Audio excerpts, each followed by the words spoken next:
Okay, folks, welcome back to the Beam 42 podcast. And as always, we have a Beaver. How are you, my friend? Good. 42. How are you going? All right. Good to see you again.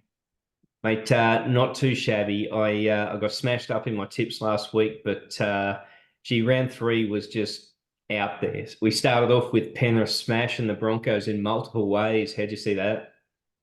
Yeah, good game. Penrith really stuck it up the Broncos. Reece Walsh injury, a lot of conjecture on whether it was, you know, uh, accident or duty of care. Honestly, I just think it was an accident. He just went up to try to cut the ball off, and shit happens, right? So, um, I think Kevy was a bit soft, requesting some suspensions, but yeah, otherwise, fantastic game. Great way to start the round. Yeah, well, it was a cracking game. And the only thing I'll say on that is you got to compare it to other situations. And Dale Finucane did a very similar thing only last year and got 2 weeks. So I don't know. I just want consistency. I don't care which way it goes. But the Rabbits, they just got absolutely smashed and owned by the Roosters. And where are they going to go to now, mate? Yeah, terrible, aren't they? Right. So I thought they'd get the win in that one. Thought they'd be desperate, but clearly just just you know lacking a bit of class, missing a few players. But honestly, they didn't have enough to go with the Roosters, right? So yeah, I think a bit of soul searching and a bit of a question mark on whether they can turn it around and make the eight. Yeah, exactly right. And look, I don't want to crow too early because it I is know you picked round them three, but I did pick them to miss it. But to gee miss it. whiz, Yeah. they are just looking even worse than I had hoped. But anyway, Cowboys fought back really hard against the Dragons after a really hot start by the Dragons in the first half. Unbelievable. Can you imagine if Fatala Mariner caught that basic ball over the try line and we led 24-4 rather than he drops it and they go down the field to score for 18-10, so missed opportunity, I think, for the Dragons, but defensively just terrible, right? So just let the Cowboys run at will. And Scotty Drinkwater, my pick for the Dally M, had a cracker. So He Cowboys are looking good. Yeah, they sure are. And speaking of bombing tries, how Hmm. about that Brimson pass to, What was he thinking, oh my right? God. So he must have thought he was going to fall over his own feet, right? But just great take, right? And then he spoiled it with that stupid pass. So anyway, yeah, the Titans got towelled by the Dogs. Who let the Dogs out? Titans did. So I think, yeah, big loss for them with Tino doing a ACL as well, mate. He'll be massively missed by you guys.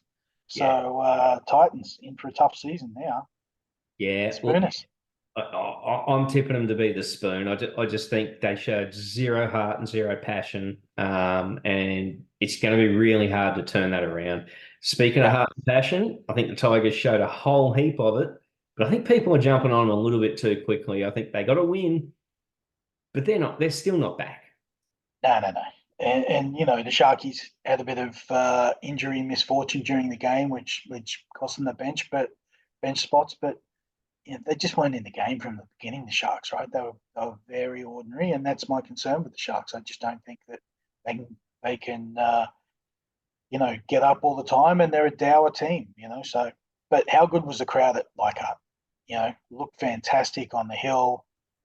A lot of conjecture over whether they should still play there.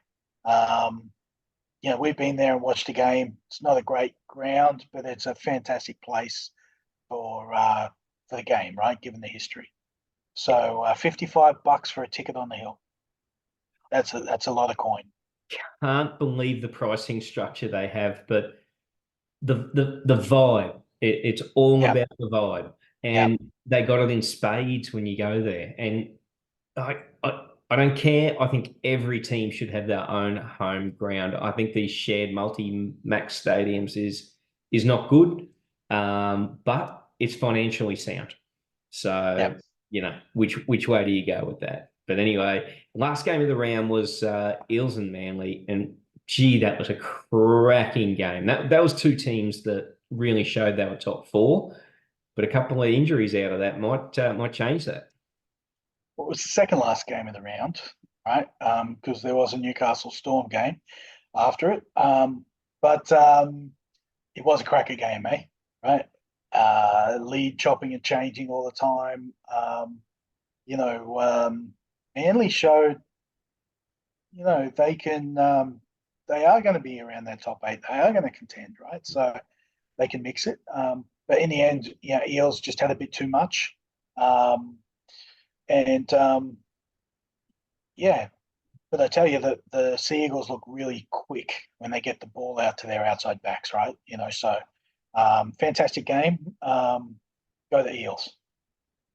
How good was it to see Ruben Garrick just burn the outside of Morgan Harper? Oh yeah, yeah, That was something special. yeah. No, no. Their outside backs look real quick, right? So get them the ball, and they're going to score a lot of points. That Manly team. Yeah. And you're right. Last game of the round was the Knights and Storm, and the Knights rolled the Storm, which surprised me. Yeah, well, I had the Knights to win it. Just thought that after their pathetic showing in round one, they really had to turn up, right? So full credit to them, they did. But the Storm were down a couple of troops, right? So certainly a different side without their halves. Pezzett didn't look like the same player he was a week earlier with Jerome Hughes inside him, right? So yeah, Knights, good win. See if they can back it up this week against the Warriors. Yeah, and you're right on Pezzett, and pretty tough. Like no Hughes, no Munster. He's good to fill in one of those spots to cover, but for him to be the steering the ship guy, not so much. But Yeah, it's a big step up.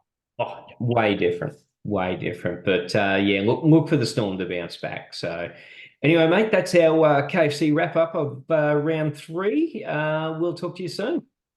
All right, take care. See you later.